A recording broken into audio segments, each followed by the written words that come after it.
যুক্তরাষ্ট্রের আইডাহো অঙ্গরাজ্যের twin false শহরের একটি ইন অ্যান্ড আউট রেস্তোরাঁয় ভয়াবহ বন্দুক হামলার ঘটনা ঘটেছে।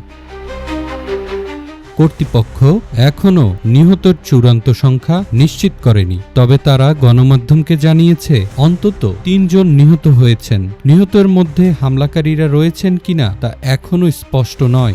গুলির ঘটনা টুইন ফলস শহরের অন্যতম ব্যস্ত বাণিজ্যিক এলাকায় ঘটে। পরিস্থিতি নিয়ন্ত্রণে আসার পর জারি করা শেল্টার ইন প্লেস অর্থাৎ নিরাপদ আশ্রয়ে থাকার যে নির্দেশনা দেয়া হয়েছিল সেটি প্রত্যাহার করা হয়েছে। প্রাথমিক তথ্য অনুযায়ী টুইন ফলসের ইন অ্যান্ড আউট রেস্তোরাঁ থেকে শুরু হওয়া এই বন্দুক হামলায় একাধিক ব্যক্তি নিহত এবং আরও কয়েকজন আহত হয়েছেন। ঘটনার তদন্ত চলমান রয়েছে।